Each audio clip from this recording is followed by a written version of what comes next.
Vendez ce que vous possédez et donnez-le en aumône.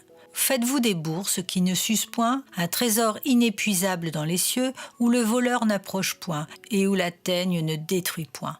Car là où est votre trésor, là aussi sera votre cœur. Luc chapitre 12, versets 33 à 34.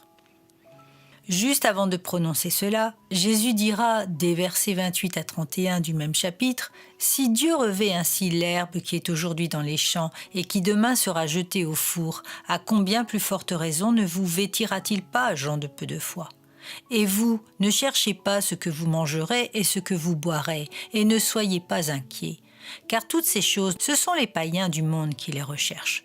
Votre Père sait que vous en avez besoin. Cherchez plutôt le royaume de Dieu, et toutes ces choses vous seront données par-dessus. » Ah, ce fameux rapport à l'argent, sujet bien souvent tabou qui divise et qui ronge l'humanité. Le diable en a même fait un dieu nommé Mammon. L'argent est un moyen qui n'a aucun pouvoir sur la vie. Il est l'arme principale du diable pour détourner le monde de Dieu.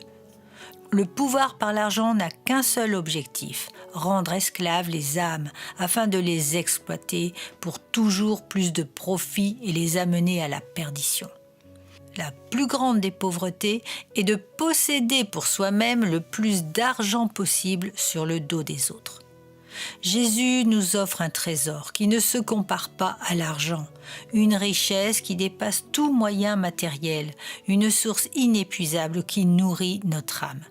Une paix qui ne dépend pas de l'argent, mais qui l'utilise pour l'œuvre de Dieu et pour contribuer à l'avancement de son royaume. Avec l'argent, tu es sans cesse assoiffé, mais avec l'Esprit Saint, la source divine, la parole de Dieu, comme Jésus le dit à la Samaritaine, tu n'auras plus jamais soif.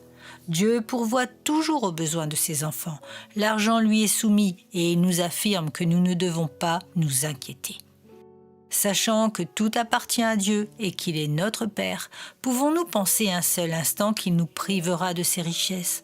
Non, mais ce que nous pouvons cesser de penser, c'est que l'argent contribue au bonheur. Car l'amour de l'argent ne plaît pas à notre Seigneur. Ce qui lui plaît, c'est de lui faire confiance, et tout le reste nous sera donné par-dessus.